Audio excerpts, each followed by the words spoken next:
कारगिल युद्ध के बाद पाकिस्तान के साथ भारत के रिश्ते अपने सबसे निम्नतम स्तर पर हैं।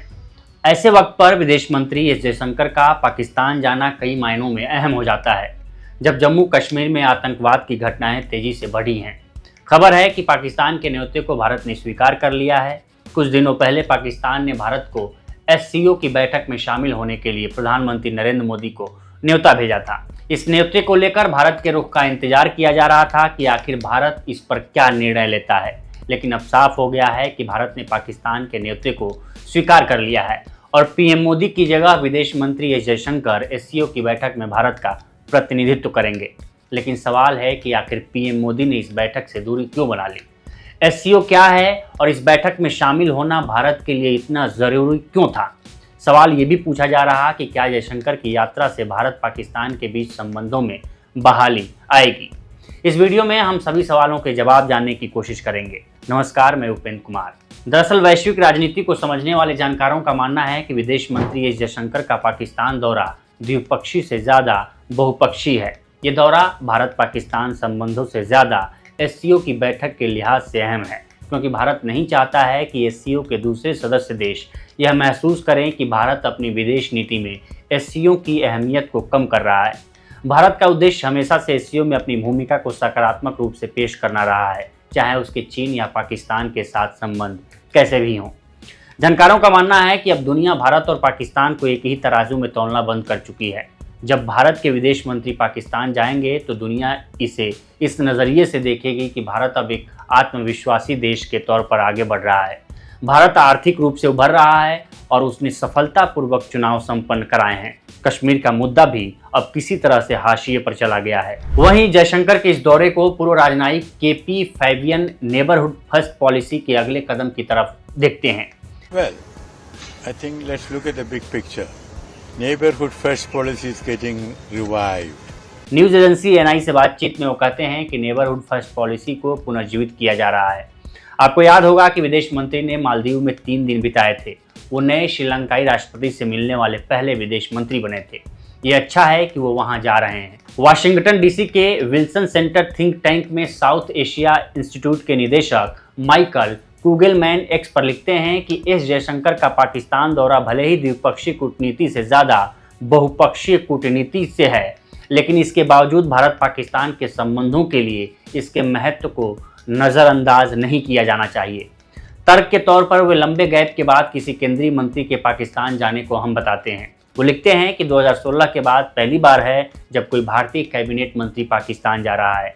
बता दें, इससे पहले साल 2016 में राजनाथ सिंह बतौर गृह मंत्री सार्क की बैठक में शामिल होने के लिए पाकिस्तान गए थे, जबकि साल 2015 में तत्कालीन विदेश मंत्री Sushma Swaraj heart of Asia conference में हिस्सा लेने इस्लामाबाद पहुंची थी और इसके कुछ ही दिन बाद प्रधानमंत्री नरेंद्र मोदी एक सरप्राइज विजिट पर लाहौर गए थे।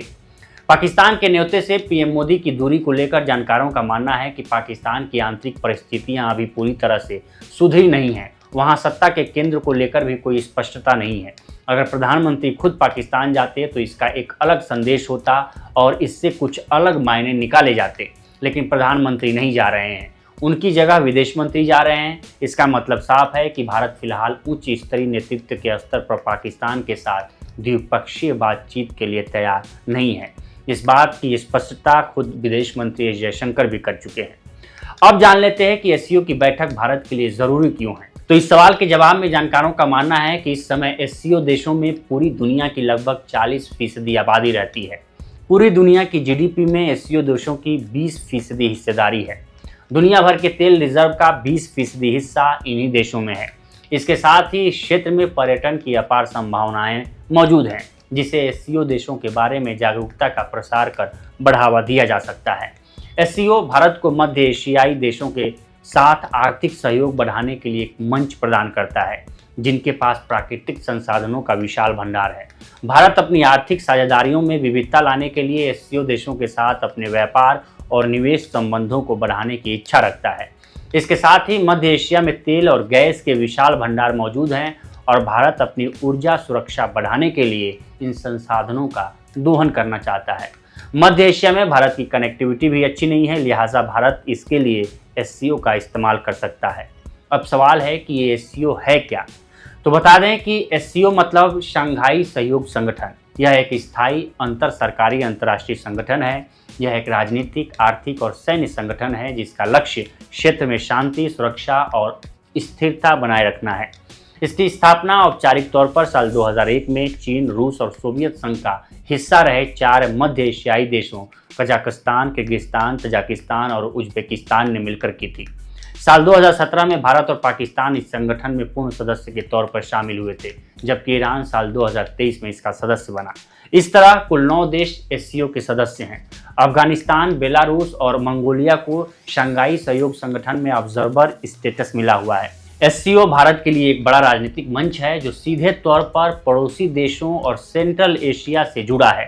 जानकारों का मानना है कि चूंकि भारत की सेंट्रल एशिया से कनेक्टिविटी सीमित है, इसलिए एससीओ के माध्यम से वहां टिके रहना और अपनी भूमिका को बनाए रखना भारत के लिए महत्वपूर्ण है।